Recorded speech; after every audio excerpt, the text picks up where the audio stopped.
Hello, Younger Old here, and welcome to my channel. Today I want to talk about motorways, so stay tuned and watch the intro. Okay.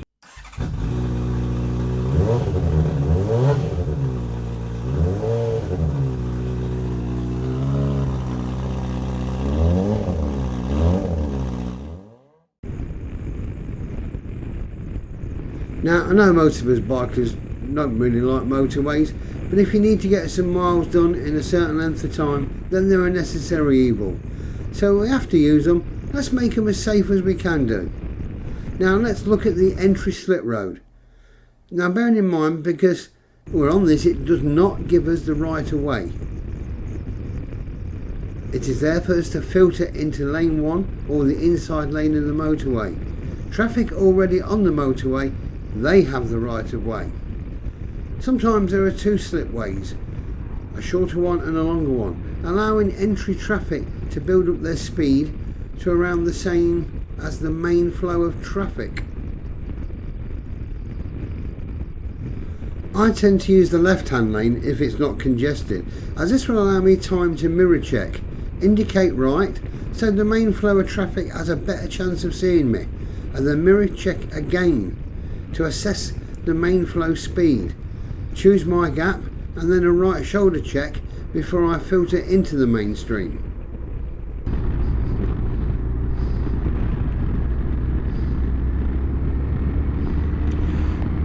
Okay, so we're entering the slip road now. Going to be joining the motorway.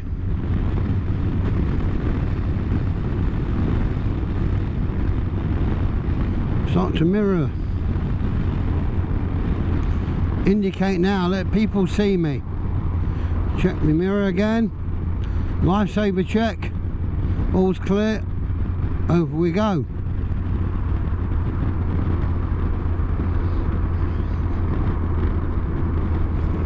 So let's look at overtaking from lane 1 to lane 2. The key is to plan ahead and make sure we've got time to overtake safely. Starting with the mirror check, then indicate right, and then mirror check again to judge the speed of any other traffic behind you. It is wise to check lane 3 as well, as any vehicle in lane 3 could be planning on returning to lane 2, and they're actually looking to take over the same gap as you're planning to move into. Remember to do the final low shoulder check before you overtake.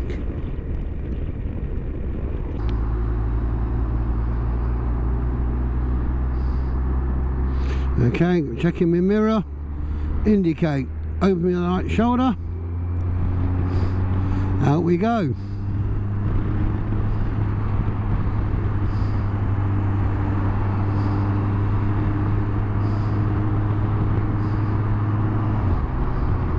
Again, mirrors. Indicate. Lifesaver. Out we go again.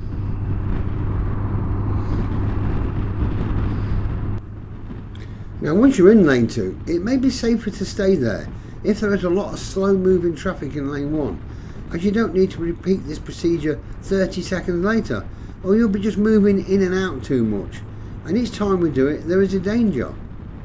When we decide to return to lane 1, here again, mirror checks and indicate left. Make sure your gap is large enough so you won't cause the vehicle you're pulling in front of to either brake or have to move lanes to avoid you. As always, a shoulder check here is vital. Likewise, if we need to move from lane 2 to lane 3, bear in mind, do the same procedure, but also consider the car approaching up in lane 3. He's probably got nowhere to go, so the last thing we want to do is have to cause him to take avoiding action.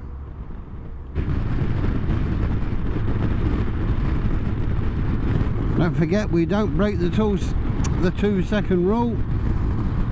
Leave a decent enough gap in between.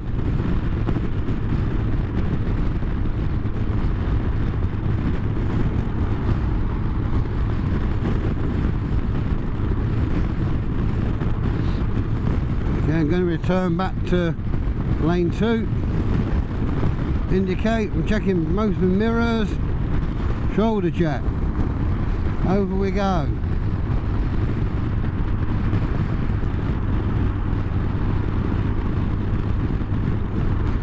Checking my mirrors again, indicating. Mirrors again, over my shoulder, over we go. Now, using the exit slip road. Here again, we must plan this in advance.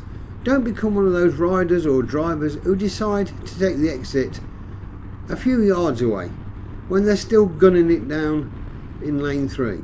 No good waiting until the last minute before you pull over.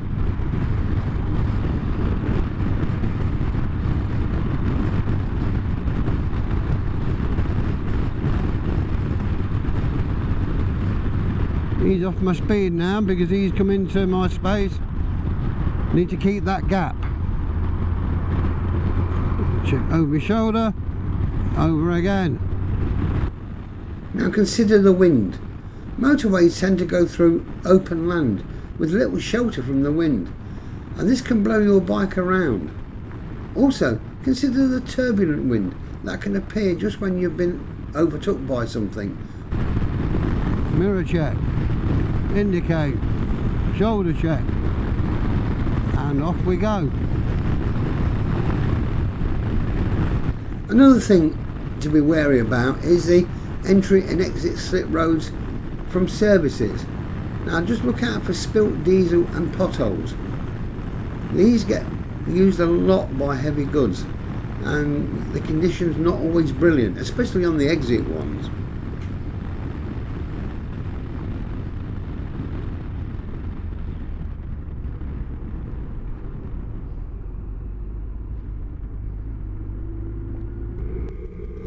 So I hope you found this content interesting. If you have, please do the ticks to like and subscribe. And as always, take care, ride safe, and bye for now.